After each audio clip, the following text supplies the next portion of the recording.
넣어놓을게요. 그래서 연습기가 하는 일들이 이런 일들이 내용랑 클러치와 기어 본 다음에 디퍼런스 보고 드라이브 차트로 마무리하겠습니다. 자, 그래서 시작을 할게요. 안녕하세요. 저는 이제 23년도 교육팀장을 맡게 된 최정빈이라고 합니다. 와.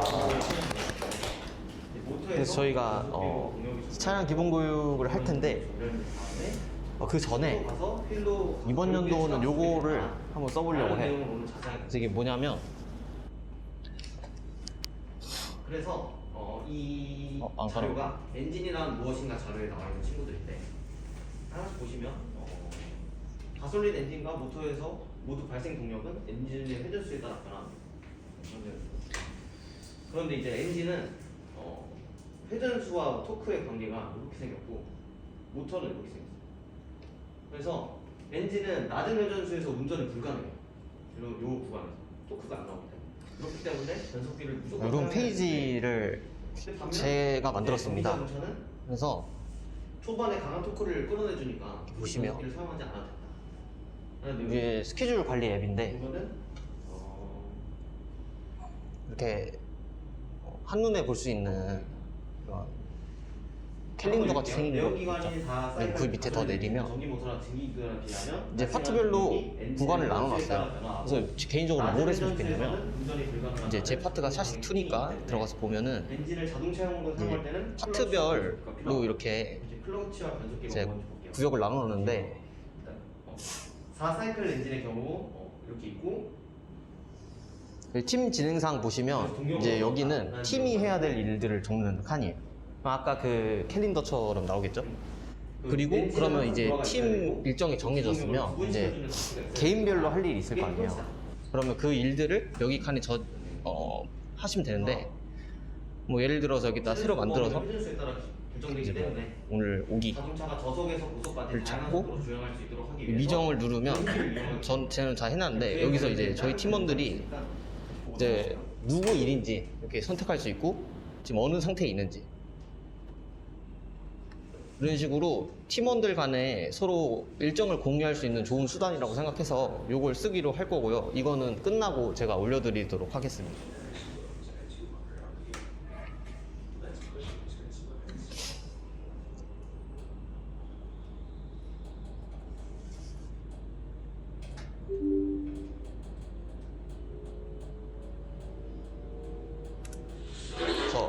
보시면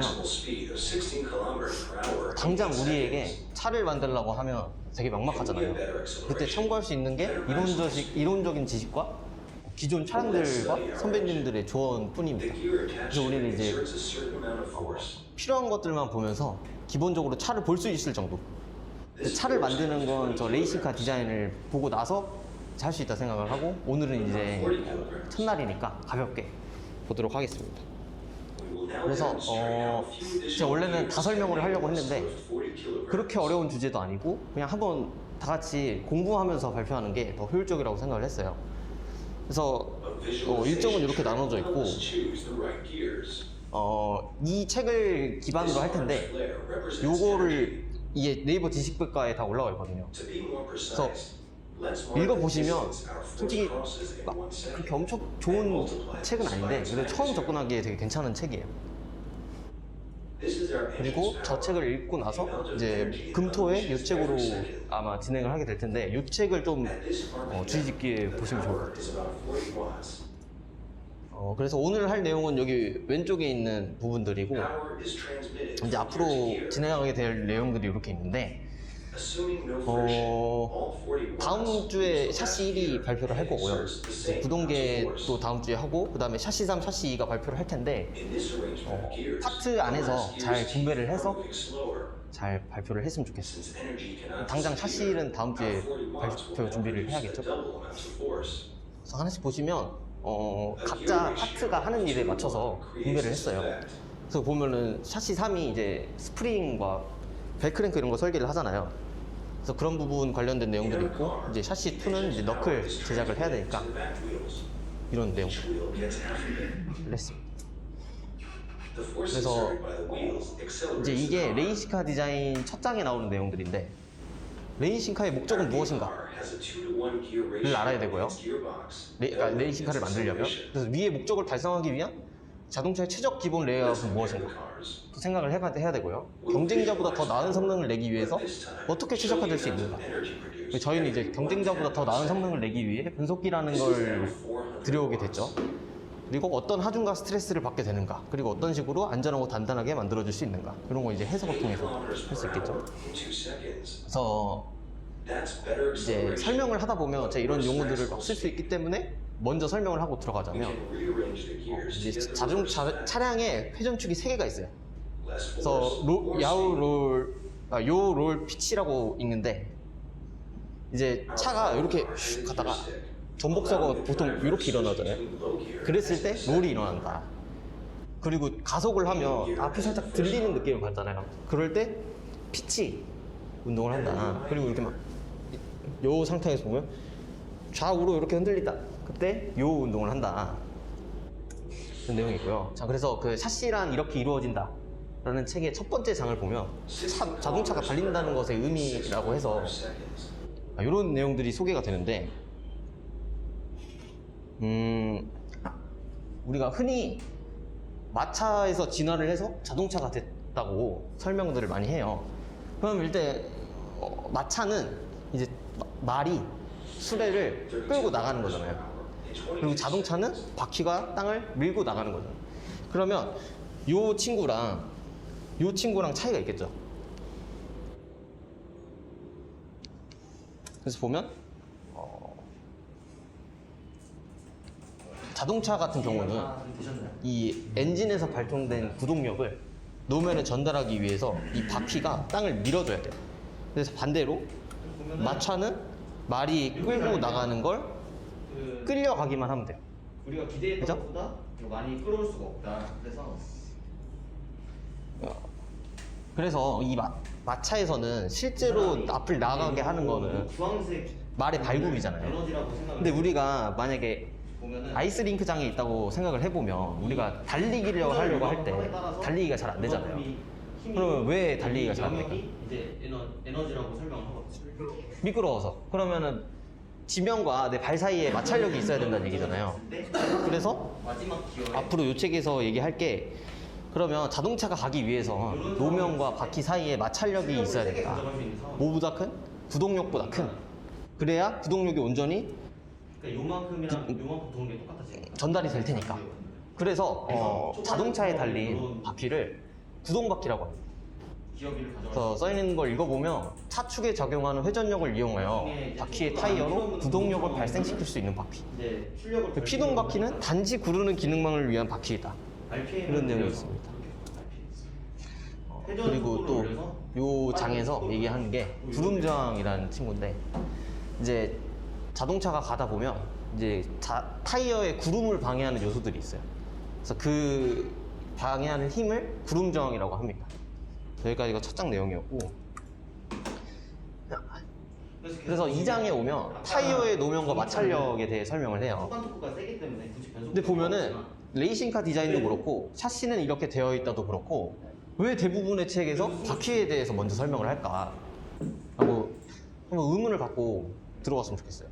그래서 이 상태가 지금 구동력이 바닥에 전달이 안 되는 상태입니다. 그죠? 엔진은 지금 계속 돌고 있는데 마찰력이 없으니까 계속 그냥 공회전만 도는 상태예요. 그래서 타이어가 회전하는데 앞으로 가지 못하고 제자리에서 헛도는 현상을 슬립이라고 합니다.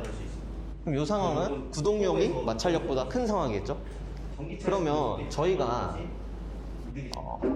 저희는 모터를 쓰잖아요? 그럼 모터의 힘을 온전히 다 쓰려면 타이어가 뒷받침되어야겠네요. 엑셀 표를 만들어서. 그래서 보시면 최적의 기어비를 선정을 한 과정을 저희가 처음 마차 바퀴에서 이제 솔리드 타이어라고 고무로 가득 찬 타이어가 있어요. 근데 그 타이어가 생각보다 좋지 못하니까 지금의 공기 주입식 타이어로 바뀌었는데, 결국에는 엔진의 회전력을 노면에 전달하기 위해서 이런 발전들이 이루어졌다는 내용입니다. 그래서 이 노면이 뭐냐라고 할 수 있는데, 타이어와 맞닿는 지면을 생각하시면 돼요. 기어비를 볼 수 있거든요. 그래서 여기 보시면 그래서 아까 했던 얘기, 높은 출력을 가지는 차는 그 성능을 뒷받침할 수 있는 타이어를 사용해야 한다. 근데 여기서 또 물을 수 있어요. 우리 차가 직선 주행에서 타이어 슬립이 날 만큼 동력이 큰가? 라고 물었을 때 그건 아니에요. 엑셀 프로그램을 그렇다면 왜 타이어가 중요할까? 라는 질문에 한번 조금 생각을 해보시죠. 한번 대답해 보시겠어요? 왜 타이어가 중요할까? 자동차의 회전 시에 디퍼런셜이 없다면 똑같은 회전수를 가지는 안쪽 휠과 바깥쪽 휠은 회전 방향의 차이로 인해서 슬립이 발생합니다. 보고 넘어가시겠습니다. 잠깐만 생각해볼까요? 아니 직선 주행에서 슬립 날 정도의 동력이 없는데 왜 중요할까? Fuel is an integral part of all four-wheelers. Wheels receive power from the engine via a drive shaft. Main function of the differential is to allow 그것도 these 있어요. wheels to turn at different 근데 RPM 보시면 while receiving power from the 많은 이유가 있지만 이 타이어 면에 컨택 패치에 횡 마찰력과 종 마찰력을 동시에 받는 코너링 상황에서 이 그립이 부족할 수 있어요. 이 그립이 보시면 슬립이 나지 않고 주행하는 상태라고 되어 있죠. 그럼 아까 슬립은 뭐였죠? 엔진의 회전력이 노면에 전달되지 않는 상태. 그래서 보시면 이게 뭐냐면 이거는 타이어입니다. 보시면 아시겠지만 그러면 지금 각에 따라서 지금 타이어가 지금 미끄러져 있죠. 그럼 이런 상황을 가정을 해보면 이게 코너링 상황일 거 아니에요. 그럼 코너링 상황에서는 저희가 횡가속도라는 걸 받게 됩니다. 그 상황에서 타이어가 버틸 수 있는 거죠. 그것까지 생각해서 타이어를 선정을 해야 된다. 그래서 결국 저희가 이 내용을 보면서 저희의 목표를 생각해 볼 수 있는데 저희의 목표는 차의 하중을 4바퀴에 고르게 분배하는 거예요. 그래서 한쪽 타이어에 하중이 집중되면 그립을 잃는 상황이 발생할 수 있어요. 그럼 앞으로 저희는 이 차를 만들기 위해서 그 현상을 막기 위해 어떤 노력들을 해왔을까? 라는 내용에 대해서 집중해서 읽어주시면 돼요. 그래서 마찰력은 마찰기수 곱하기 하중이다. 이거 다 아는 내용이잖아요. 보시면 이 아래축이 수직 하중이고 이 세로축이 최대 타이어 그립이에요. 그럼 보시면 어느 지점을 기준으로 그립이 감소하죠. 그러면 저희가 만약에 타이어를 최대한 효율적으로 쓰려고 이쪽 지점을 차 무게를 그러니까 수직 하중을 여기다 잡아놨어요. 근데 코너링 상황에서 만약에 제가 이렇게 코너링을 한다고 치면 바깥쪽 바퀴에 하중이 조금 쏠리겠죠. 그러면 하중이 쏠리면서 수직 하중이 이쪽 넘어갈 수도 있겠죠. 그러면 그립을 잃게 되겠죠. 그러면 차가 스핀할 수도 있어요. 그럼 안 좋은 결과가 나올 수 있겠죠. 이런 걸 다 계산을 해서 할 예정입니다. 자, 그 다음 장 내용입니다. 서스펜션의 기능. 그래서 앞으로 이 타이어에 대해서 조금 더 설명을 하는데 일단 타이어가 어떻게 되어 있나부터 보시면 아까 바퀴가 어떻게 되어 있나 보시면 요 고무를 타이어라고 그러고 여기 쇠를 휠이라고 그래요. 그러면 요 고무의 폭을 트레드라고 하고 이 회전을 전달하는 부분을 회전축과 연결되는 부분을 허브라고 해요. 그래서 보시면 무게가 같다면 어떻게 놓아도 마찰력은 같아. 근데 모든 물체는 3점 지지가 기본이지. 이 내용 들어보셨어요? 안 들어보셨어요? 모든 물체는 3점 지지가 기본이다. 그래서 미소 단위에서 보면 세 점으로 결국에 다 지지하고 있다. 근데 고무는 가해지는 하중에 따라서 마찰 계수가 달라진다. 그래서 이 타이어로서 유리한 재질이 고무입니다. 그래서 보시면 또 고무를 쓰는 이유가 있어요. 그래서 이 솔리드 타이어 같은 경우는 이 험로에서 막 범프가 일어나서 엔진의 동력을 노면에 잘 전달할 수가 없었어요.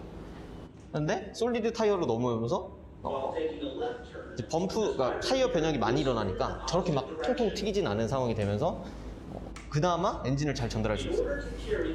그래서 방금 상황을 보면 이제 범프가 일어나이라 했을 때 범프는 이 방지턱을 넘는 상황을 생각하면 돼요. 그러면 범프가 일어나. 그러면 타이어와 노면이 분리가 되겠죠. 그러면 구동 손실이 일어납니다. 그럼 저희는 어떻게 해야 될까요? 범프가 일어나도 타이어가 노면과 떨어지지 않게 설계를 하면 돼요. 그러기 위해서 방법이 공기 주입식 타이어를 사용하는 방법이 있겠고, 그 다음에 저희가 서스펜션으로 해결하는 방법이 있는데, 그건 뒷장에 나오니까 차근차근 볼게요. 요 장을 넣을까 말까 고민을 좀 했는데 그냥 한번 봅시다. 그래서 바퀴가 이렇게 움직인대요. 이거 한번 보시면은 아 그렇구나 넘어가시고, 그러면 여기 지금 타이어가 이쪽 방향으로 굴러가는데 그 타이어가 바닥을 밀고 가야 된다 그랬잖아요. 그러면 접지 면에서는 속도가 0이겠죠. 밀어야 되니까. 그러면 그 반대쪽에서는 60으로 간다. 이렇게 가는 거 플러스 이렇게 회전해서. 아 그렇구나. 그래서 이 장에서 좀 볼만한 내용들이 이 정도인 것 같아서 이것만 정리를 했어요. 구동력은 이제 뒤로 미는 힘, 바닥을 치고 이렇게 밀어야 돼. 그래 아프나 봐. 제동력은 타이어를 멈추게 하는 힘. 다 아시죠? 그다음에 행력, 타이어 트레드로 노면을 옆으로 미는 힘, 타이어 접지면의 작용. 아까 보여드린 그 타이어 각에 따른 타이어 밀림 보셨죠? 그 내용. 그래서 이거 보시면 이 장치가 이제 자동차에 가해지는 가속도를 표시하는 장치인데 뭐 이런 식으로 보시면 이게 편할 것 같아서 하나 가져왔어요. 해결을 했는데 이제 그래서 아까 제가 얘기했던 얘기가 나와요. 이 서스펜션이 기어가 돌게 되겠죠? 타이어를 노면에 접촉시키는 역할을 합니다. 그래서 여기 보시면 이 스파이더 울퉁불퉁한 면이 있으면 스파이더 기어라는 친구가 바퀴가 반드시 허공에 뜨게 돼요. 여기 아무튼 근데 그거를 모두 밀착시키게 만들어주는 것이 스프링의 역할이에요. 근데 만약에 얘가 살짝 덜 돌면 그래서 제가 정리를 조금 해봤는데 얘가 이렇게 돌겠죠? 이 스프링이 단단한 경우를 생각해 볼 수 있고 스프링이 물렁한 경우를 생각해 볼 수 있어요. 그래서 하나씩 보면 스프링이 스프링이 단단한 경우고 이게 스프링이 물렁한 경우예요. 얘가 힘이 그러면 이 기어가 도는 스프링이 단단하면 그렇다. 하나씩 볼까요? 스프링이 단단하면 바디 롤이 줄어들고 요 자체가 롤을 심하게 안 하고, 그러면 안쪽 바퀴 접지 여기죠. 접지가 내려간다. 그러면은 이쪽으로 하중이 많이 쏠리겠네요. 그리고 여기 보시면 스프링 강성이 낮은, 그러니까 부드러운 스프링을 사용하는 이 차체가 많이 흔들리겠죠. 그러면 바디롤이 증가한다 라는 내용인데, 그러면 아니 이렇게 가든 결국에는 코너만 잘 돌아내면 되는 거 아니야? 라고 할 수 있는데, 이 스프링 설정에 따라서 이 타이어 접지에 따른 마찰력이 달라져요. 그래서 저희는 요걸 고려한 설계를 할 거예요. 그래서 오늘은 첫날이어서 가볍게 준비를 했습니다. 그리고 제가 용접 교육까지 할 건데 간단하게만 보시면 용접 뜻이 이거래요. 열과 압력으로 접합하는 기술입니다. 그래서 요 네 가지가 있는데 오늘 교육은 여기까지 하나씩 봅시다. 저희가 쓸 게 이거예요. 가스 텅스텐 아크 웰딩인데 바로 갈까요? 이제 저번에 여기 이게 용접기인데 이 용접기 끝에 텅스텐 봉이라는 걸 사용해요. 그래서 텅스텐을 전극으로 사용해서 전기로 용접을 하는 겁니다. 그러면 이제 철에 열이 가해지게 되면 산화를 하잖아요. 그래서 이 차폐가스라는 것이, 그러니까 반응을 안 하는 친구들, 차폐가스들이 그 산화를 막아줍니다. 산화를 하면 철의 강도가 낮아지니까. 그래서 이런 내용들이 있는데 사실 저희가 쓰는 거 말고는 그렇게 중요하진 않아요. 이거는 이제 아크 용접이라고 하는데 건설 현장에서 이렇게 기름 칙칙 하면 용접되는 게 있거든요. 이게 훨씬 빠르고 좋은데 이게 조금 정교하고 깔끔하게 할 수 있어요. 그래서 저희가 이걸 쓰고 뭐 이런 것도 있고 이런 것도 있는데 저희가 쓰는 게 아니니까. 그래서 보통 저희가 쓰는 게 0.9T, 1.2T, 1.5T 파이프거든요. 이제 그거 만들어 볼 건데 그래서 0.9T는 50A, 1.5T는 80A 정도로 생각하시고 용접을 하시면 돼요. 이따 가서 설명을 해도 되니까. 그렇게 해서 보여드릴 게 있는데,